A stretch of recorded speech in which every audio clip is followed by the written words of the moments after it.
In this property surveying video, we're going to be discussing boundary disputes and determinations. Here at Stokemont, our approach to boundary surveying is twofold.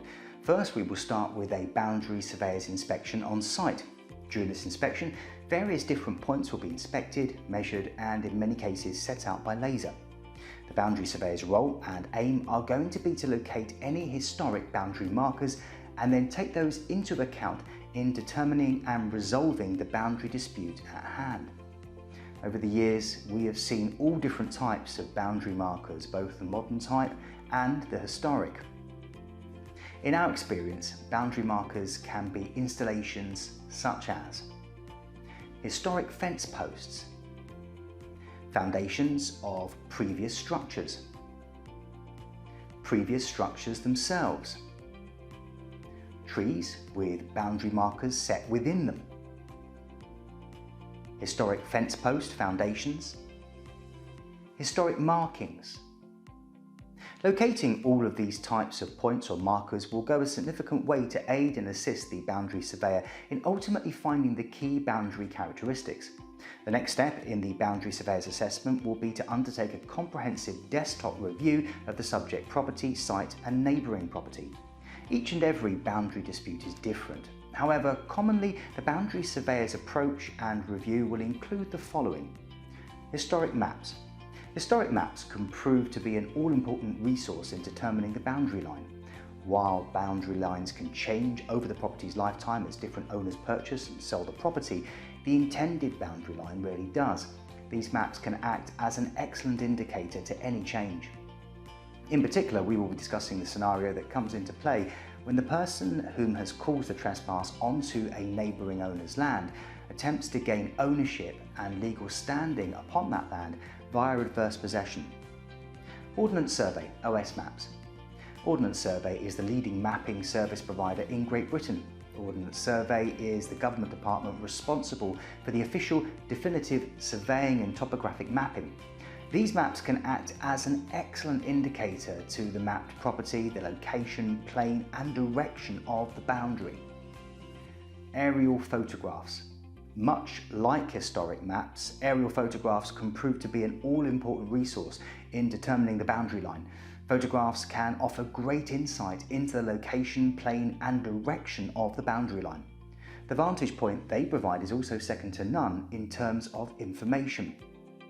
Satellite imagery, commonly Google, Bing and a few other resources, can act as an excellent point of call to establish the location, plane and direction of the boundary line. This can be a limited resource as in many cases the date of the photograph restricts its relevance. However, nonetheless, it's a great tool in a surveyor's arsenal. Land registry information. Land registry information is often a pivotal resource in determining a boundary line. Both title deeds and plans will be called upon to assist in determining the boundary line. It's worth bearing in mind that while the land registry may contain a map as part of the legal title, in more cases than not, these plans are insufficient for scaling onto site. They do, however, act as an excellent and unrivaled indicator. Planning records. Through the process of submitting a planning application, scale drawings will need to be provided, as will site plans. In many cases, these can document the boundary line and act as an excellent benchmark as to the understood boundary position. We look at both the subject property and any surrounding properties to best establish a datum point. Historic photographs. These can come in any shape or form, from historic family photos where the boundary is visible in the background to sales particulars or any other means. If found and relevant, these can act as an excellent boundary position indicator. As a starting point, we would advise checking your records, as you may be in possession of the smoking gun when it comes to boundary determination. So, what happens when the boundary is located, set out to be in the incorrect position? The key to resolution is to then pursue the matter directly with the neighbouring owner. However, it's not uncommon for owners to dispute the findings or even attempt to claim adverse possession. First and foremost, let us take a look at what adverse possession means. Adverse possession is the legal principle whereby a person who does not and is not a legal owner, nor do they hold legal title of the land in question, by virtue of common law and statutory requirements being met, can become the owner of the land. In becoming the owner of the land, they will need to be in possession of the land for a long enough period, thereby giving them legal standing and right to that area of land, and thereby ousting or removing the true legal owner. To start with, it's worth noting that adverse possession is not straightforward and is actually a complicated process that needs to be well considered, knowingly considered and planned for. Ultimately, it will need to be exercised with acute precision to ensure that the necessary timings are met and all necessary procedures to gain adverse possession are indeed exercised. As per Schedule 6 of the Land Registration Act 2002, the procedures for the registered proprietor of the land to prevent an application for adverse possession are now significantly more complicated. The key principles for adverse possession to be applicable is that the person who is trespassing onto the property must have been in possession of the land to which they are claiming for a sufficient and necessary period of time. The necessary period of time is a minimum of 10 consecutive calendar years. However, simply having occupation and possession of the land for a period of 10 years is not enough. Instead, the possessor of the adverse possession claim must be able to demonstrate on a factual and legal basis that they have had possession of that land for that extended period of time. Furthermore, that they intended to possess the land for that period of time. In essence, this means that they have acted in a manner whereby they have treated the land as their own, whereby the current owner has not. An application will need to be made by the possessor of the land with Her Majesty's Land Registry. The necessary application will need to be accompanied by the possessor's statutory declaration. This declaration will need to be made no more than a month before the application date. Furthermore, the possessor of the land will need to be able to provide evidence and proof of the adverse possession for the period of 10 years. The Land Registry are not going to overly investigate or look into this. However, they will notify the registered proprietor and owner of the land as per the Land Registry title deed.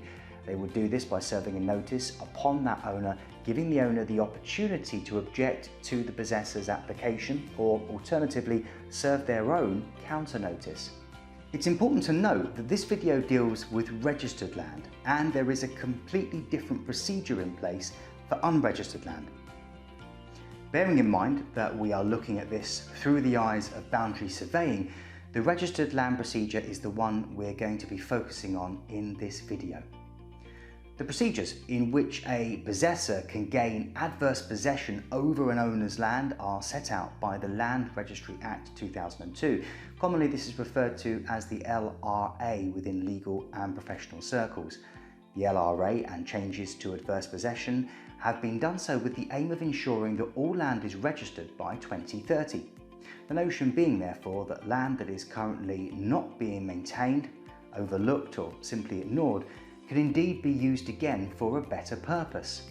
Within the context of boundary disputes and boundary surveying, it's also important to note that adverse possession is likely to be granted if indeed there is a reasonable mistake as to where the boundary has been.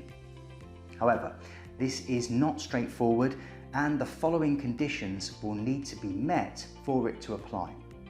The land that the possessor is attempting to dispossess from the owner is adjacent to the land owned by the squatter.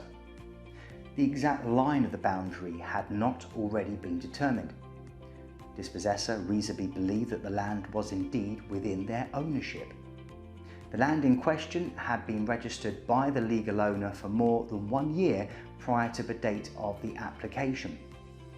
The dispossessor will have to be able to demonstrate these principles and requirements in order to successfully dispossess the owner of the land. Here at Stokemont, if indeed there is a boundary dispute in place and adverse possession is a bona fide potential claim that the neighbouring landowner or dispossessor can make, we would advise that a boundary surveyor's report is undertaken without delay.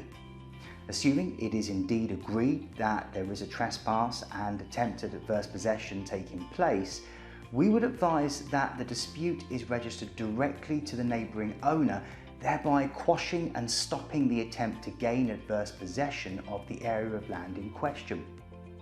If you would like to discuss adverse possession and boundary disputes with our team of qualified and experienced RICS surveyors and boundary surveyors, give us a call today and we will be more than happy to assist and advise you.